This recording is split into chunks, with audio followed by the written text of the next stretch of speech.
हमने ये देखा है कि जब प्राइस नीचे आती है तो क्वांटिटी डिमांडेड ऊपर चली जाती है या बढ़ जाती है। लेकिन अब हम बात करेंगे उन चीजों के बारे में जिन्हें हम अभी तक कहते आ रहे थे कि उनमें कोई तब्दीली नहीं आएगी। हम सिर्फ प्राइस और क्वांटिटी डिमांडेड की बात कर रहे थे। लेकिन इस वीडियो में हम देखेंगे कि अगर इन दोनों के अलावा किसी चीज में तब्दीली आती है तो वो हमारे डिमांड कर्व को किस तरह मुतासिर करती है और उससे प्राइस और क्वांटिटी डिमांडेड के आपस के ताल्लुक में क्या फर्क पड़ता है। पहले हम उन चीजों की कीमत या प्राइस देखेंगे जो हमारी चीज या प्रोडक्ट की हरीफ या कॉम्पेटिटर्स हैं, एक तरह से हमारी प्रोडक्ट की मुतबादिल हैं। अब इसको हम एक मिसाल के जरिए देखते हैं। हमारे मोहल्ले में एक छोटा सा होटल है जहां लोग दोपहर का खाना खाने आते हैं और उस होटल के साथ ही हमारी दुकान है जिसका नाम मूसानी नान है और साथ वाले होटल में रोटियां हमारे तंदूर से जाती हैं। अब यहाँ हमने डिमांड कर्व बनाया हुआ है कि अगर रोटी 5 रुपए की है तो कितनी बिकेगी, 10 रुपए पर कितनी, ऐसे ही 15 रुपए पर कितनी, 20 रुपए पर और 25 रुपए पर। अब हमारी दुकान के साथ ही ग्रैंड पराठे के नाम से दुकान है जहां से होटल में खाने वालों के लिए पराठे जाते हैं। कुछ लोग सालन के साथ रोटियां खाना पसंद करते हैं जो हमारे यहाँ से जाती हैं, और कुछ लोग पराठे जो कि ग्रैंड पराठे नामी दुकान से जाते हैं। अब अगर हम आम तौर पर अपनी रोटियों की प्राइस और क्वांटिटी डिमांडेड का ताल्लुक देखते हैं तो हम कहते हैं कि बाकी सब कुछ वैसे का वैसा ही रहेगा। यानी हमारी मिसाल में पराठों की कीमत अगर एक जितनी ही रहे तो हमारी रोटी की प्राइस कम ज्यादा होने से रोटी की क्वांटिटी डिमांडेड पर क्या असर पड़ेगा। लेकिन अब हम कहते हैं कि अगर ग्रैंड पराठे वाले अपने पराठों की कीमत कम ज्यादा करते हैं तो उस कम ज्यादा होने का हमारी रोटियों की डिमांड पर क्या असर पड़ेगा। हम कहते हैं कि ग्रैंड पराठे वाले अपने पराठों की कीमत बढ़ा देते हैं, उससे हमारी रोटियों के प्राइस और क्वांटिटी डिमांडेड के ताल्लुक पर क्या असर पड़ेगा। अब अगर पराठों की कीमत बढ़ जाती है तो हमारी रोटी चाहे किसी भी कीमत पर क्यों ना बिक रही हो, अब वो खाने वालों के लिए पराठे के मुकाबले में सस्ती हो जाएगी। अगर उसकी कीमत 5 रुपए हो तो भी लोग ज्यादा खरीदेंगे, 10 रुपए हो तो भी, 15 पर भी, 20 पर भी और 25 पर भी। तो ये तो पूरा का पूरा कर्व ही आगे आ जाएगा या सीधे हाथ की तरफ आ जाएगा, या हम कहेंगे कि ये टूवर्ड्स द राइट शिफ्ट हो जाएगा। इस मिसाल में हम पराठे को रोटी का मुतबादिल या सब्स्टिट्यूट प्रोडक्ट कहेंगे। तो अभी तक जब हम डिमांड की बात कर रहे थे, हम अपनी रोटी की प्राइस और क्वांटिटी डिमांडेड का ताल्लुक देख रहे थे और हम कह रहे थे कि इस सब में सब्स्टिट्यूट प्रोडक्ट्स, हमारी मिसाल में पराठे, उनकी कीमत एक जितनी ही रहेगी और हम इस कर्व पर ही आगे और पीछे जा रहे थे। लेकिन अब जबकि पराठों की या सब्स्टिट्यूट गुड की कीमत में तब्दीली आ रही है, हमारा पूरा का पूरा कर्व ही आगे या पीछे हो जाएगा, या हम कहेंगे राइट या लेफ्ट शिफ्ट हो जाएगा।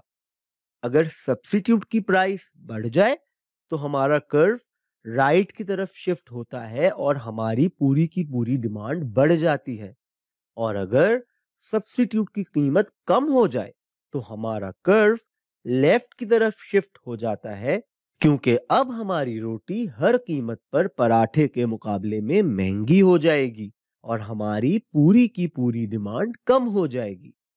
तो हमने ये देखा कि अगर हम सिर्फ अपनी प्राइस बदलें और बाकी सब चीजें वैसे की वैसी ही रहें तो हमारी डिमांड नहीं बदलती, यानी हमारी पूरी की पूरी डिमांड नहीं बदलती, सिर्फ क्वांटिटी डिमांडेड बदलती है और हमारा कर्व वहीं का वहीं रहता है और हम उसी कर्व पर आगे या पीछे जाते हैं। लेकिन अगर हमारे प्रोडक्ट की प्राइस के अलावा कुछ बदल जाए जिसका असर हमारी रोटी की डिमांड पर भी पड़ता हो, जैसे हमारी मिसाल में पराठों की कीमत। ऐसे में क्वांटिटी डिमांडेड नहीं, बल्कि पूरी की पूरी डिमांड तब्दील हो जाती है। और जैसे कि मैंने पहले कहा, हमारा कर्व लेफ्ट या राइट की तरफ शिफ्ट हो जाता है। और अब हम देखते हैं ऐसी चीजों को जो हमारी हरीफ या मुतबादिल यानी सब्स्टिट्यूट नहीं, बल्कि हमारी प्रोडक्ट को सहारा देती हों। जैसे कि हमारी प्रोडक्ट और वो लाजिमो मलजूम हों। अंग्रेजी में हम ऐसी चीजों को कॉम्प्लीमेंट्री प्रोडक्ट्स कहते हैं। वो चीजें जो एक दूसरे के बगैर इस्तेमाल नहीं हो सकती। मिसाल के तौर पर गाड़ी और टायर। अगर गाड़ियां हो ही नहीं तो टायर बनाने वालों का टायर कोई नहीं खरीदेगा। तो अब यहाँ हमारी मिसाल में होटल में मिलने वाला सालन हमारी रोटियों के लिए एक तरह से कॉम्प्लीमेंट्री प्रोडक्ट है। अब हम कह लेते हैं कि हमारे साथ में जो होटल है, उन लोगों ने अपने सालन की प्राइस या कीमत कम कर दी है। ऐसा होने के बाद लोग वहां से ज्यादा सालन खाएंगे। और जब सालन ज्यादा खाया जाएगा तो एक बार फिर हमारी रोटियों की क्वांटिटी डिमांडेड नहीं, बल्कि पूरी की पूरी डिमांड बढ़ जाएगी और हमारा कर्व राइट की तरफ शिफ्ट हो जाएगा। ऐसे ही अगर होटल वालों ने अपने सालन की कीमत बढ़ा दी तो अब उनका सालन कम खाया जाएगा। और जब उनका सालन कम खाया जाएगा तो हमारी रोटी की पूरी डिमांड कम हो जाएगी। अब हमारा कर्व लेफ्ट की तरफ शिफ्ट हो जाएगा। तो इस मिसाल को देखकर हम इस नतीजे पर पहुंचे हैं कि जब हमारे सब्स्टिट्यूट प्रोडक्ट की प्राइस कम होती है तो हमारी डिमांड कम हो जाती है और हमारा कर्व लेफ्ट पर शिफ्ट हो जाता है। और अगर सब्स्टिट्यूट की प्राइस बढ़ जाए तो हमारी पूरी की पूरी डिमांड बढ़ जाती है और हमारा कर्व राइट पर शिफ्ट हो जाता है। ऐसे ही जब हमारे कॉम्प्लीमेंट्री प्रोडक्ट की प्राइस कम हो जाती है तो हमारी पूरी डिमांड बढ़ जाती है और हमारा डिमांड कर्व राइट की तरफ शिफ्ट हो जाता है। और अगर हमारे कॉम्प्लीमेंट्री प्रोडक्ट की प्राइस बढ़ जाए तो हमारी पूरी की पूरी डिमांड कम हो जाती है और हमारा डिमांड कर्व लेफ्ट की तरफ शिफ्ट हो जाता है। एक और अहम बात यह है कि जब हम अपने प्राइस और क्वांटिटी डिमांडेड के ताल्लुक को देख रहे होते हैं तो हम कहते हैं कि बाकी सब वैसे का वैसा ही रहेगा और हमारी तब्दीलियां हमारे डिमांड कर्व पर ही हो रही होती हैं। ये तब्दीलियां क्वांटिटी डिमांडेड की होती हैं। हमारी पूरी डिमांड और हमारा कर्व वही रहता है, लेकिन हमारे माहौल में यानी हमारे प्रोडक्ट की दुनिया में हमारे कंट्रोल या इख्तियार से बाहर जब तब्दीलियां हों, जैसे कि सब्स्टिट्यूट या कॉम्प्लीमेंट्री प्रोडक्ट की प्राइस में तब्दीली या हमारे खरीदारों की आमदनी या इनकम में तब्दीली, ये चीजें हमारी पूरी की पूरी डिमांड बदल देती हैं। यानी अब हर कीमत पर हमारी क्वांटिटी डिमांडेड कम या ज्यादा हो जाती है। ऐसे में हमारा कर्व बदल जाता है।